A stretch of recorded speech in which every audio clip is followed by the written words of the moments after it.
প্রশ্নটা ওঠা খুব স্বাভাবিক দেখেন এই সরকারের সময় যদি দেখেন সরকারের দিক থেকে বলা হচ্ছে জামাত ইসলামী সরকারকে নিয়ন্ত্রণ করছে। জামাত একটু ভালো সময় পেলে একটু বেশি সময় পেলে জামাতের জন্য সুবিধা কেন? বিএনপি নিজের পায়ে নিজে কিছু কোরাল দেওয়া শুরু করেছে 5 আগস্ট থেকে। কারণ হচ্ছে তাদের লোকজন খাই অনেক, এদেরকে সামলানোই যাচ্ছে না। ওই যে একজন দেখলাম টকশোতে বলছিলেন যে তারেক রহমান বা মির্জা ফখরুল ইসলাম আলমগীর বিএনপির হাইকমান্ডরা তারা একদিকে টানে তো আরেকদিকে ছুটে, মানে কিছু তৃণমূলের লোকজনকে আটকায়, ভাই চাঁদাবাজি বন্ধ, ভাই কিছুর বিরুদ্ধে শাসন করে, কিছু বহিষ্কার করে, অন্যদিক দিয়ে আরেকটা ফুরুত করে।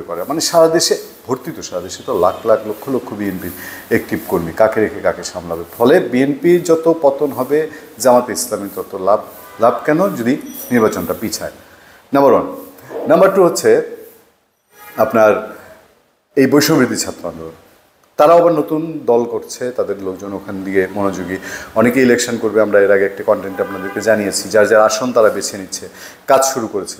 তারাও একটু সময় পাইলে মন দেখি এই চাপে যখন সরকার যে আচ্ছা নির্বাচনটা একটু পিছায়, আবার নির্বাচন করতে গিয়ে সরকারের ইচ্ছা আছে কিছু সংস্কার হোক, দেশের সংস্কার আসলেও প্রয়োজন, কিন্তু বিএনপি যখন দেখছে হ্যাঁ বারাবাতের ছাই পড়ার জোগাড়, বিএনপি চাপ তৈরি করছে।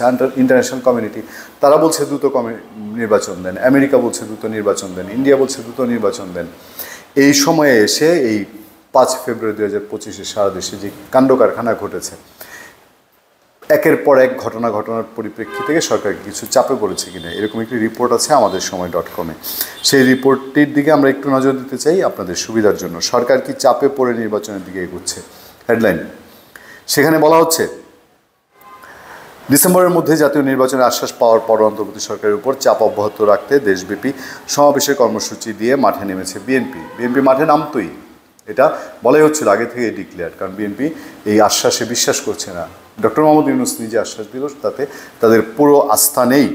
তবে ভিন্ন অবস্থানে জামাতে ইসলামী, তারা স্থানীয় সরকার নির্বাচনের আগে জাতীয় নির্বাচনের জন্য সরকারের উপর চাপ তৈরি করতে চায় না। তবে সারা দেশে ক্ষমতাচ্যুত আওয়ামী লীগ নেতাদের স্থাপনায় 2 দিন ধরে ভাঙচুরের ভিন্ন এক প্রেক্ষাপটে সোমবার প্রধান উপদেষ্টার সঙ্গে বৈঠক করে বিএনপি নেতারা, যেটা আপনাদেরকে বিস্তারিত জানিয়েছিলাম, সেই বৈঠকে আশ্বাস পেয়েছিল বিএনপি। এদিন অন্তর্বর্তী সরকারের পক্ষ থেকে নির্বাচনের সময় নিয়ে নানা রকম বক্তব্য দেওয়া হচ্ছিল আগে।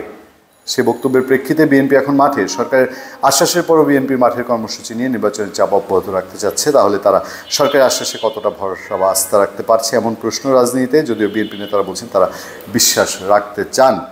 রাজনৈতিক বিশ্লেষকরা অনেকে পরিস্থিতিটাকে ব্যাখ্যা করছেন ভিন্নভাবে। বিশ্লেষক ও লেখক মহিউদ্দিন আহমেদ বিবিসি বাংলাকে বলেন, যদি নির্বাচন সম্পর্কিত ন্যূনতম সংস্কার করা হয় এরপরেও ডিসেম্বরের মধ্যে নির্বাচন করা কঠিন হবে।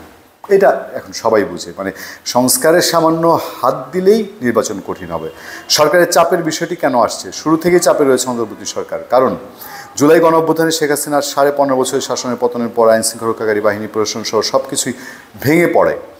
সরকার 6 মাসেও সামলাতে পারেনি, বরং বিভিন্ন ক্ষেত্রে সরকারের দুর্বলতা প্রকাশ পেয়েছে। সাধারণ মানুষের জীবনযাত্রা, দ্রব্যমূল্য, আইন শৃঙ্খলা পরিস্থিতি সরকার ব্যর্থ হয়েছে। এই সব কিছু মিলিয়ে সরকারকে দেশ পরিচালনা করার একটা যেই সুযোগ এসেছিল, সেই জায়গায় দেশ পরিচালনার চাপ, দেশে তো মনেই হয় আপাত দৃষ্টিতে যে সরকারের একমাত্র কাজেই হচ্ছে এই যে দেশের এত সমস্যা, দেশকে আরও উন্নতির দিকে নিয়ে যাওয়া। এগুলো হচ্ছে আওয়ামী লীগকে কীভাবে আগে সাইজ করা যায়, আওয়ামী লীগ সাইজ করতে দেখতে 6 মাস। এখন বিএনপির চাপ যদি আসে তাহলে নির্বাচন না দিয়ে কি উপায় আছে? ধন্যবাদ সবাইকে, ভালো থাকবেন। আবার দেখা হবে, কথা হবে আপনাদের সাথে। আমি আতিক রহমান, পূর্ণিয়া।